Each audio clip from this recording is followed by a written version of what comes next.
लगातार इतने सारे बीएलओज प्रेशर में काम कर रहे हैं, कई मौतें हो गई हैं। लखनऊ से राजनीति की गर्माहट बढ़ाने वाला बयान सामने आया है।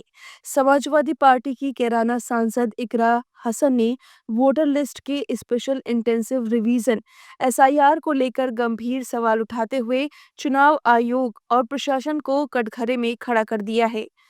लखनऊ में मीडिया से बातचीत के दौरान इकरा हसन ने कहा कि उत्तर प्रदेश विधानसभा चुनाव अभी दूर है। इसके बावजूद मतदाता सूची में नाम जोड़ने, हटाने और संशोधन की प्रक्रिया को जिस तेजी से आगे बढ़ाया जा रहा है, वह समझ से परे है।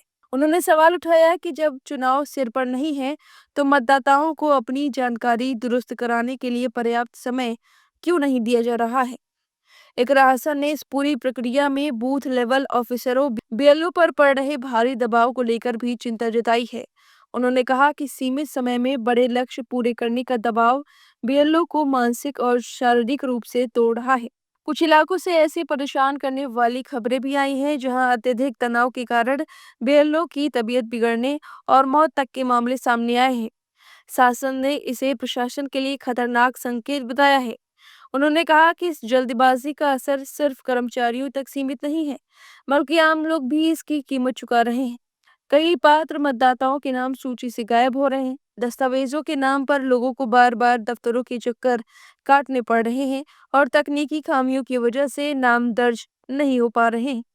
इकरा हसन ने साफ शब्दों में कहा कि लोकतंत्र में सटीक मतदाता सूची बेहद जरूरी है, लेकिन उससे भी ज्यादा जरूरी है पूरी प्रक्रिया पारदर्शिता और सरल भरोसेमंद हो। उन्होंने सवाल किया कि अगर कुछ सही है तो फिर इतनी गड़बड़ी आखिर क्यों। हालांकि सांसद ने यह भी स्पष्ट किया कि वह लोकतांत्रिक प्रक्रिया के खिलाफ नहीं है, बल्कि उसे और मजबूत करने की पक्षधर है। उन्होंने चुनाव आयोग और राज्य प्रशासन से अपील की कि बीएलओ पर डाले जा रहे अनावश्यक दबाव को तुरंत कम किया जाए, ताकि वोटर लिस्ट संशोधन निष्पक्ष और विश्वसनीय तरीके से पूरा हो सके। अब जरा सुनिए उन्होंने क्या कुछ कहा। वो है लिस्ट है, उसको ठीक करने का अगर नियत है तो उसमें इतनी जल्दबाजी नहीं होनी चाहिए। लगातार इतने सारे बीएलओज प्रेशर में काम कर रहे हैं, कई मौतें हो गई हैं, तो नियत पे सिर्फ इसीलिए सवाल उठता है कि इतनी जल्दबाजी और इतने भगदड़ क्यों मचाई जा रही है।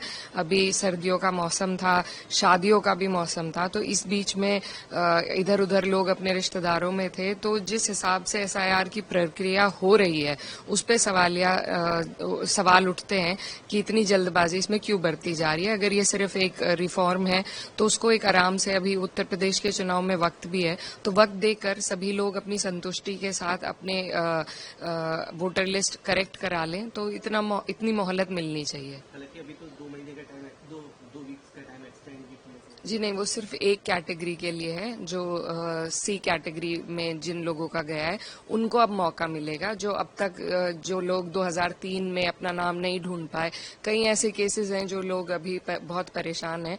तो मेरा बस यही कहना है, हम सब विपक्ष वालों का, और माननीय राष्ट्रीय अध्यक्ष जी ने भी यही बात कही है कि इसमें इतनी जल्दबाजी बरतना, उसी से सबको नियत पे शक हो रहा है। नहीं तो अगर ये सिर्फ एक रिफॉर्म प्रक्रिया के तौर पे किया जाए तो उसमें कोई आपत्ति नहीं है। एसआईआर जब बिहार में शुरू हुई तो सभी पॉलिटिकल पार्टीज ने विरोध किया, तो यहाँ तक कि सुप्रीम कोर्ट तक में जाने पड़ा, और सुप्रीम कोर्ट के कुछ निर्देशों के बाद इलेक्शन कमीशन और सरकार ने स्वीकार किया।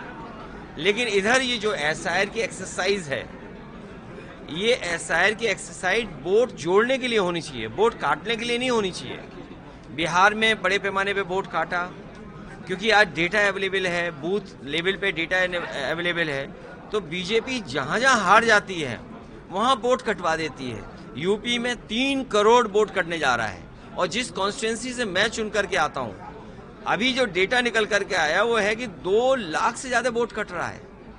और हमारे बगल में एक कॉन्स्टिट्यूंसी है फर्रुखाबाद, वो भी समाजवादी पार्टी की कॉन्स्टिट्यूंसी रही है, वहां भी लगभग 2-2.5 लाख वोट कट रहा है। अगर एक पार्लियामेंट कॉन्स्टिट्यूंसी में, एक डिस्ट्रिक्ट में, क्योंकि हमारा डिस्ट्रिक्ट तो बहुत छोटा है, और उसमें अगर 2.5-3 लाख वोट कट जाएगा, पूरे यूपी में जो डेटा निकल करके आ रहा है वो लगभग 3 करोड़ वोटों का कटने का काम होने जा रहा है। तो आप इलेक्शन कैसे करा रहे हैं? इलेक्शन तो तब अच्छा होगा जब वोट ज्यादा हो, सबको वोट डालने का मौका मिले। इलेक्शन कमीशन की जिम्मेदारी है कि सबका वोट बने, लेकिन इधर जो एसआईआर की एक्सरसाइज हो रही है ये वोट काटने की हो रही है। जो लोग एनआरसी नहीं कर पाए सीधे सीधे वो एसआईआर के माध्यम से एनआरसी करा रहे हैं। लेकिन जैसे आपने कहा कि एसआईआर की जब बात कर रहे हैं तो ये भी कहा जा रहा है कि स्ट्रीमलाइन करने के लिए किया जा रहा है। सरकार बार बार ये कह रही है कि जो गलत या नकली वोट है या गलत दो तीन वोट्स हैं उनको स्ट्रीमलाइन करने के लिए कर रही है। आप क्या विचार रखते हैं? तो अगर स्ट्रीमलाइन करना चाहते हैं, लोगों के दो तीन वोट थे, आपका आधार है, आधार में आपका पूरा डेटा है, आधार में आपकी रेटिना की इमेज है, आधार में आपके हाथों के फिंगरप्रिंट्स हैं, तो आप आधार को वोटर लिस्ट से क्यों नहीं जोड़ना चाहते हैं? अगर आप आधार को वोटर लिस्ट से जोड़ दें तो लोगों को इतनी परेशानी तकलीफ नहीं होगी, इतने फॉर्म नहीं भरने पड़ेंगे, कागज नहीं ढूंढने पड़ेंगे। लेकिन क्योंकि आपकी नीयत साफ नहीं है, आप डिटेंशन सेंटर क्यों बना रहे हो? भाई इलेक्शन कमीशन ये कहता है कि वोटर लिस्ट का रिवीजन चल रहा है, आप डिटेंशन सेंटर बना रहे हैं। आप सोचिए बात को कि बीजेपी एक तरफ ये कहती है कि हम वोटर लिस्ट को ठीक कर रहे हैं, अगर किसी का डबल वोट है, कोई मृत्यु हो गया है, कोई शिफ्ट हो गया है, तो हम उसके लिए रिवीजन कर रहे हैं। लेकिन डिटेंशन सेंटर किसने बताया है?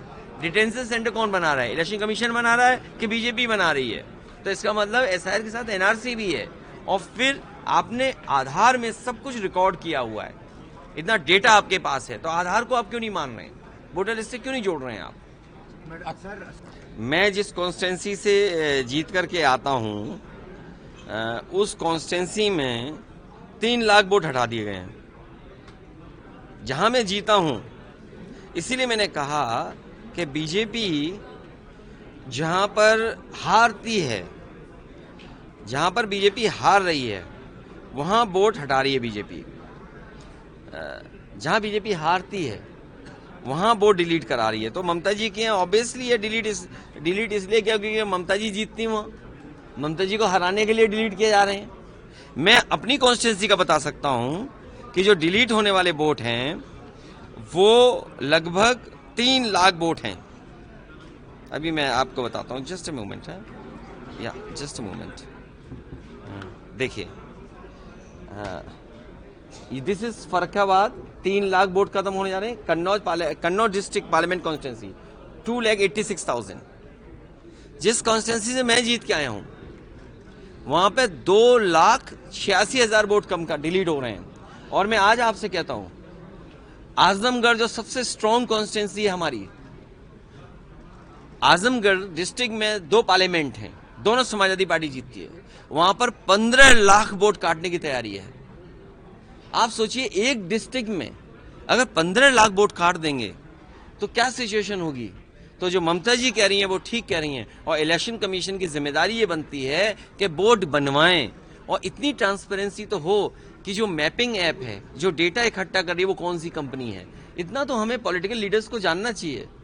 कहीं ऐसा तो नहीं कि मैपिंग ऐप वाली कंपनी ने इलेक्टोरल बॉन्ड दिए हों बीजेपी को, और अगर इलेक्टोरल बॉन्ड दिए होंगे उस कंपनी ने, तो उस कंपनी से कैसे उम्मीद करोगे फेयर काम कर रहे हैं?